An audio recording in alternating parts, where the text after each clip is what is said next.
Hi, hello, ನಮಸ್ಕಾರ. ಎಲ್ಲರೂ ಹೇಗಿದ್ದೀರಾ? ಚೆನ್ನಾಗಿದ್ದೀರಿ ಅಂತ ಅನ್ಕೋತೀನಿ.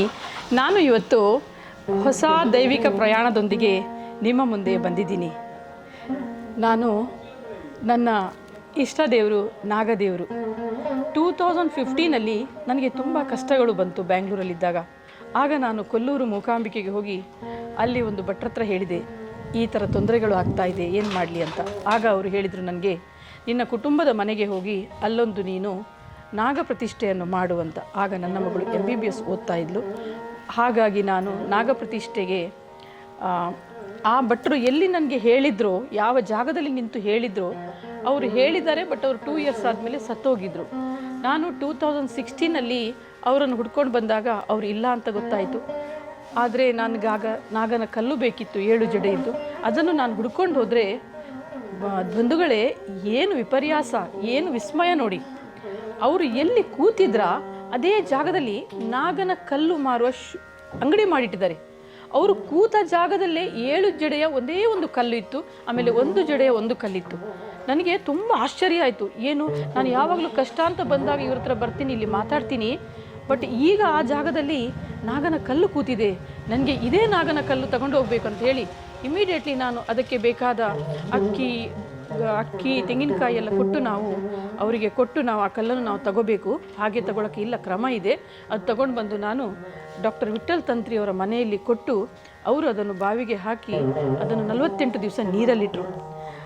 ಬಂಧುಗಳೇ, 48 ದಿವಸ ನೀರಲ್ಲಿಟ್ಟ ಮೇಲೆ ಇನ್ನೊಂದು ನನಗೆ ಶುಭ ಸೂಚನೆ ಏನು ಗೊತ್ತಾ?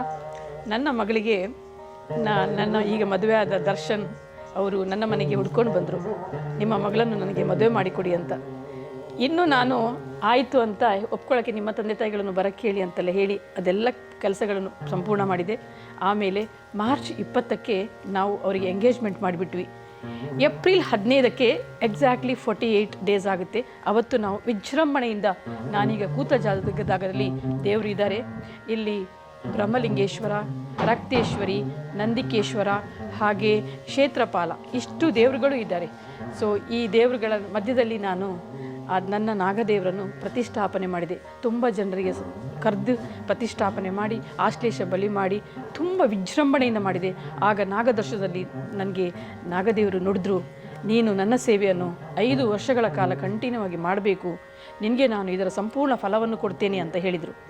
ಅದನ್ನು ನಾನು ಮಾಡಿದ ಕೂಡಲೇ ನನ್ನ ಮಗಳಿಗೆ ಆಗಸ್ಟಲ್ಲಿ ಮದುವೆ ಆಯಿತು. 2017 ನಾನು ಬೆಂಗಳೂರಲ್ಲಿ ಮನೆ ತಗೊಂಡೆ. 2019 ನಾನು ನನ್ನ ಊರಿನ ಮನೆಯಲ್ಲಿ ಗೃಹ ಪ್ರವೇಶ ಮಾಡಿದೆ. ಬಂಧುಗಳೇ ನೋಡಿ, ನಾವು ಮಾಡಿದ ಒಂದು ಸಣ್ಣ ಪೂಜೆ ನಮಗೆ ಎಷ್ಟು ಫಲವನ್ನು ಕೊಡುತ್ತೆ. ಯಾವಾಗಲೂ ದೈವವಾಗಲಿ ದೇವರಾಗಲಿ ನಾವು ಮಾಡಿದ ಪೂಜೆಯ ಫಲವನ್ನು ಅವರು ಇಟ್ಕೊಳ್ಳಲ್ಲಂತೆ. ಆ ಪುಣ್ಯವನ್ನು ನಮಗೆ ಕೊಟ್ಟೇ ಕೊಡ್ತಾರಂತೆ, ಯಾವುದಾದ್ರೂ ಒಂದು ರೂಪದಲ್ಲಿ. ಅದಕ್ಕೆ ನಾನೇ ಸಾಕ್ಷಿ ಬಂಧುಗಳೇ. ಆನಂತರ ನನಗೆ ಇದೇ ಜಾಗದಲ್ಲಿ ನಾಗದೇವರು ನುಡಿದ್ರು, ನಿನ್ನಿಂದ ಒಂದು ದೊಡ್ಡ ಕೆಲಸ ಆಗಕ್ಕಿದೆ ಅಂತ. ಸೊ ಅದೆಷ್ಟು ದೊಡ್ಡ ಕೆಲಸ ನೋಡಿ. ನಾನು ವನದುರ್ಗಾದೇವಿಯ ಕ್ಷೇತ್ರವನ್ನು ನನ್ನ ತಾಯಿ ನನ್ನ ಕೈಯಿಂದ ಮಾಡಿಸಿದ್ದಾರೆ. ಅದೇ ದೊಡ್ಡ ಕೆಲಸ ಅಲ್ವೇ? ಹಾಗೆ ನಾವು ಕನಕಾಪುರದಲ್ಲಿ ಆಶ್ರಮ ಮಾಡಿದ್ದೀವಿ. ಬಂಧುಗಳೇ, ಈಗ ನಾವು ಕನಕಾಪುರ ರೋಡಲ್ಲಿ ಕನಕಾಪುರದ ಆಶ್ರಮದ ಎದುರಲ್ಲಿ ಸಾಯಿಬಾಬನ ಟೆಂಪಲ್ ಮಾಡಬೇಕಂತ ಇದ್ದೀವಿ. ಅದಕ್ಕೆ ಈಗಷ್ಟೇ ಒಂದು 2 ಡೇಸಿಂದ ನಾವು ಅದಕ್ಕೆ ಮಾತುಕತೆ ಮಾಡಿದ್ದೀವಿ. ಅದರ ಮುಖ್ಯಸ್ಥರು ನೋಡಿಕೊಳ್ಳೋರು ನಮ್ಮ ರತ್ನಮ್ಮ ಬಂದಿದ್ದಾರೆ. ಈ ವಿಡಿಯೋವನ್ನು ಯಾರಾದರೂ ನೋಡ್ತಾ ಇದ್ದರೆ, ನನ್ನ ನೋಡಿದ ಅಭಿಮಾನಿಗಳು, ಯೂಟ್ಯೂಬ್ ಅಭಿಮಾನಿಗಳು, ಏನಾದರೂ ನಿಮಗೆ ನಮ್ಮ ಸಾಯಿಬಾಬಾ ಟೆಂಪಲ್ಗೆ ದಾನ ಮಾಡಬೇಕು ಅಂತ ಇದ್ದರೆ, ಏನಾದರೂ ಈಗ ನಿನ್ನೆ ರಾತ್ರಿ ನಾವು ಜಸ್ಟ್ ಮಾತಾಡಿದಷ್ಟೇ ಅಷ್ಟೊತ್ತಿಗೆ ಒಬ್ಬರು ನಮಗೆ 2 lakhs ಅಷ್ಟು ಕಬ್ಬಿಣ ಕೊಡೋಕ್ಕೆ ಒಪ್ಕೊಂಡ್ರು. ಇದೇ ಥರ ನಾವೊಂದು 15ರಿಂದ 20 ಲಕ್ಷ ರೂಪಾಯಿದು ಸಾಯಿಬಾಬಾ ಟೆಂಪಲ್. ಯಾಕಂದರೆ ನಮ್ಮ ಆಶ್ರಮದಲ್ಲಿ ವೃದ್ಧರಿಗೆ, ಮಕ್ಕಳಿಗೆ ಭಜನೆ ಮಾಡೋಕ್ಕೆ ಜಾಗ ಬೇಕು. ಅವರು ತುಂಬ ದೂರ ಹೋಗೋಕ್ಕಾಗಲ್ಲ. ಅದಕ್ಕೋಸ್ಕರ ನಾವು ಮಾಡ್ತಾ ಇದ್ದೀವಿ. ನನ್ನ ಮುಂದಿನ ವಿಡಿಯೋದಲ್ಲಿ ನನ್ನ ಆಶ್ರಮ, ನಮ್ಮ ಸಾಯಿಬಾಬನ ಮಂದಿರ ಆಗುವ ಜಾಗ ಎಲ್ಲವನ್ನು, ಆಮೇಲೆ ಕೊರೋನಾದಲ್ಲಿ ತಾಯಿಯನ್ನು ಕಳೆದುಕೊಂಡ ಮಕ್ಕಳು ಎಲ್ಲವನ್ನು ತೋರಿಸ್ತೀನಿ. ಬಂಧುಗಳೇ, ಎಲ್ರಿಗೂ ಒಳ್ಳೆಯದಾಗಲಿ. ಸರ್ವೇ ಜನ ಸುಖಿನೋ ಭವಂತು.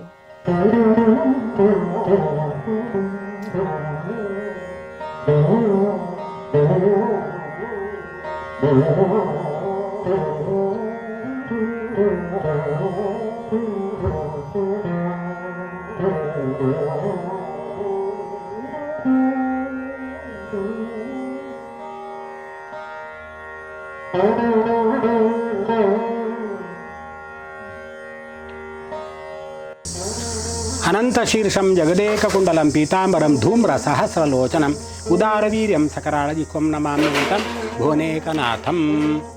ನಾವೀಗ ಕೊರಂಗ್ರಪಾಡಿ ದೊಡ್ಡ ಮನೆತನದ ನಾಗಬ್ರಹ್ಮಸ್ಥಾನದ ಸರತಿಯಲ್ಲಿ ಇದ್ದೇವೆ. ನಿರಂತರವಾಗಿ ಇಲ್ಲಿ ದೊಡ್ಡ ಮನೆತನದ ಕುಟುಂಬದವರು ನಾಗದೇವರನ್ನು, ಅದೇ ರೀತಿ ಬ್ರಹ್ಮಲಿಂಗೇಶ್ವರ ಸ್ವಾಮಿಯನ್ನು, ಅದೇ ರೀತಿ ನಂದಿಗೇಶ್ವರ ಸ್ವಾಮಿ, ರಕ್ತೇಶ್ವರಿ, ಅದೇ ರೀತಿ ಕ್ಷೇತ್ರಪಾಲ ಸ್ವಾಮಿಯನ್ನು ನಂಬಿಕೊಂಡು ಬಂದಂತಹ ಜಾಗ. ನಾನು KG ವಿಠಲ ತಂತ್ರಿ ಅಂತ, ಕೊರಂಗ್ರಪಾಡಿ ಗೋಪಾಲಕೃಷ್ಣ ವಿಠಲ ತಂತ್ರಿ. ನಾವು ಕೊರಂಗ್ರಪಾಡಿಯ ತಂತ್ರಿಯ ಮನೆತನದವರು. 1980ನೇ ಇಸ್ವಿಗಿಂತ ಪೂರ್ವಭಾವಿಯಾಗಿ ಇಲ್ಲಿ ವಿಶೇಷವಾಗಿ ಜೀರ್ಣೋದ್ಧಾರ ಆಗಿರಲಿಲ್ಲ ಇತ್ತು. ಆವಾಗ ಕೇವಲ ನಾಗದೇವರಿಗೆ ಮಾತ್ರ ನಾವು ಆರಾಧನೆ ಮಾಡ್ತಾ ಬರ್ತಾ ಇದ್ದೆವು. ಅದರ ಹತ್ತಿರದಲ್ಲಿ ಒಂದು ಕೆಂಪು ಕಲ್ಲಿನ ಒಂದು ಜಿಡ್ಡೆಯ ಥರ ಇತ್ತು. ಅಲ್ಲಿ ಬ್ರಹ್ಮದೇವರು ಇದ್ದಾರೆ ಅನ್ನುವಂತಹ ಐತಿಹ್ಯ ಮಾತ್ರ ನಮಗೆ ಗೊತ್ತಿತ್ತು. ಅಲ್ಲಿ ಬ್ರಹ್ಮದೇವರನ್ನಾಗಲಿ, ನಂದಿಗೇಶ್ವರ ಸ್ವಾಮಿಯನ್ನಾಗಲಿ, ರಕ್ತೇಶ್ವರಿಯಾಗಲಿ, ಕ್ಷೇತ್ರಪಾಲನನ್ನಾಗಲಿ ಪೂಜೆ ಮಾಡ್ತಾ ಇರಲಿಲ್ಲತ್ತು. ಆದರೆ ಬ್ರಹ್ಮಸ್ಥಾನ ಅನ್ನುವಂತಹ ಹೆಸರು ನಿರಂತರವಾಗಿ 80ನೇ ಇಸ್ವಿಯಿಂದ ಪೂರ್ವಭಾವಿಯಾಗಿಯೂ ಕೂಡ ನಾವು ಪೂಜೆ ಮಾಡ್ತಾ ಇದ್ದೆವು. 1980ನೇ ಇಸ್ವಿಯಲ್ಲಿ 79ನೇ ಇಸ್ವಿಯಲ್ಲಿ ಜೀರ್ಣೋದ್ಧಾರ ಮಾಡುವ ಅನ್ನುವಂತಹ ಒಂದು ಆಲೋಚನೆ ಬಂದು ಕಾಪು ಗಿರಿಜಾ ಶೆಟ್ಟಿಯವರ ನೇತೃತ್ವದಲ್ಲಿ ಆವಾಗ ನಮ್ಮ ತಂದೆಯವರಿದ್ದರು. ಆವಾಗ 29ನೇ ಇಸ್ವಿಯಲ್ಲಿ ಸಂಕೋಚ ಮಾಡಿಕೊಂಡು 80ನೇ ಇಸ್ವಿಗಾಗುವಾಗ ನಮ್ಮ ತಂದೆಯವರು ಇಲ್ಲ ಆಗಿತ್ತು. ಆ ಸಂದರ್ಭದಲ್ಲಿ ನನ್ನ ಅಣ್ಣರಾದಂತಹ KG ರಾಘವೇಂದ್ರ ತಂತ್ರಿಯವರು ಈ ಒಂದು ಜೀರ್ಣೋದ್ಧಾರದ ಪ್ರಕ್ರಿಯೆಯನ್ನು ಮಾಡಿದ್ರು. ಆನಂತರ ನಿರಂತರವಾಗಿ ಇಲ್ಲಿ ನಾವು ಪೂಜೆ ಪುನಸ್ಕಾರವನ್ನು ಮಾಡ್ತಾ ಇದ್ದೆವು. ಒಂದು 2-3 ವರ್ಷದ ಹಿಂದೆ ಪುನಃ ಒಂದು ಉತ್ತಮ ರೀತಿಯಲ್ಲಿ ಜೀರ್ಣೋದ್ಧಾರ ಮಾಡಬೇಕು ಅನ್ನುವಂತಹ ಒಂದು ಚಿಂತನಾಪೂರ್ವಕವಾಗಿ ಇಂತಹ ಒಂದು ವಿಶಿಷ್ಟವಾದಂತಹ ಗುಡಿ, ಈ ಗುಡಿಯಾಗಿ ಕೇವಲ 3 ವರ್ಷ ಆಗುವುದು ಮಾತ್ರ, ಅದಕ್ಕಿಂತ ಮುಂಚಿತವಾಗಿ ಈ ರೀತಿಯ ಸುಂದರವಾದಂತಹ ಗುಡಿ ನಿರ್ಮಾಣ ಆಗಿರಲಿಲ್ಲತ್ತು. ಅದೇ ರೀತಿಯಲ್ಲಿ ನಮ್ಮ ಅಮಿತಾ ಹೆಗ್ಡೆಯವರು, ಅವರನ್ನು ನಾನು ನೋಡಿದ್ದು ಹೆಚ್ಚು ಕಡಿಮೆ 20 ವರ್ಷ ಆಯಿತೋ ಏನೋ.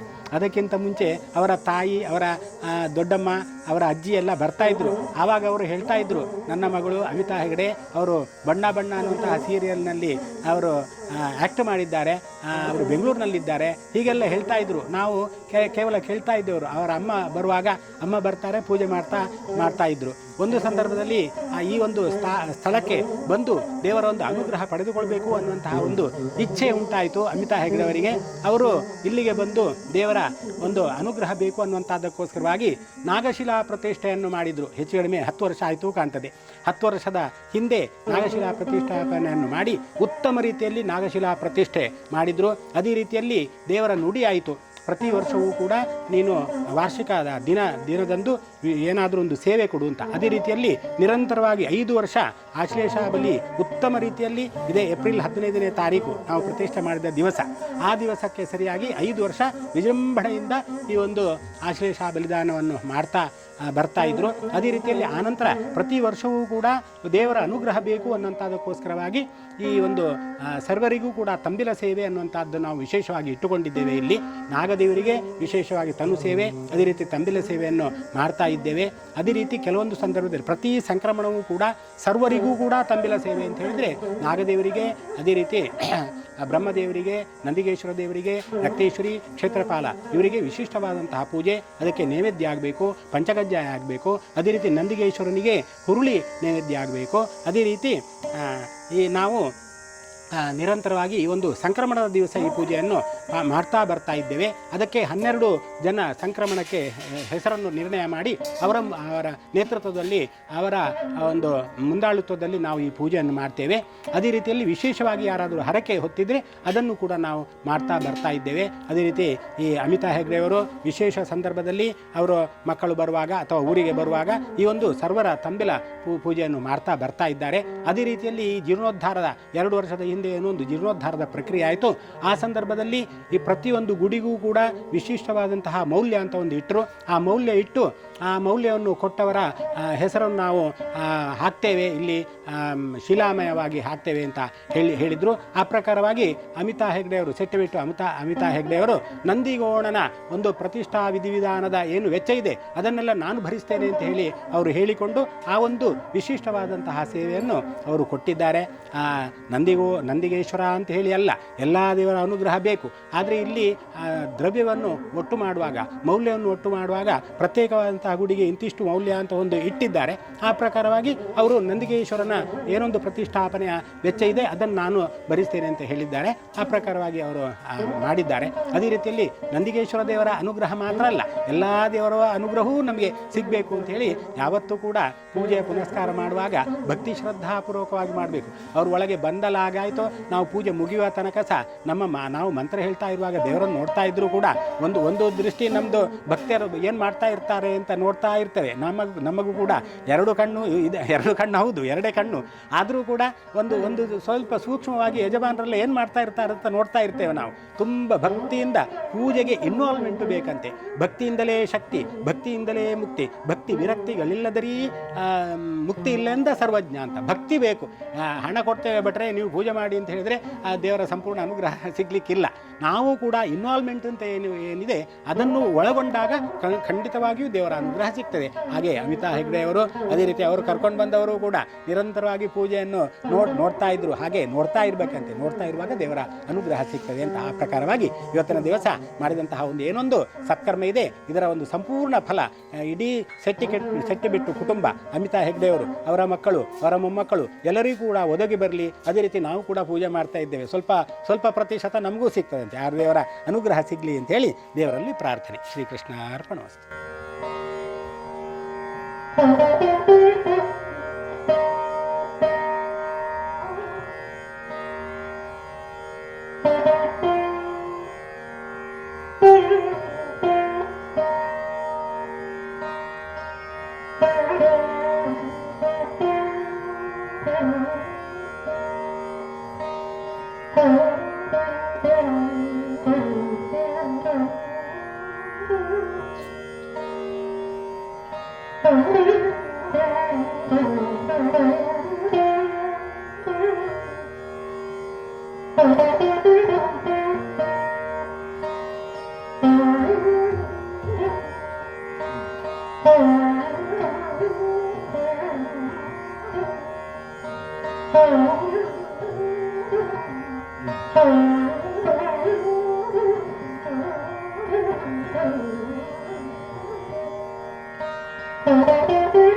you.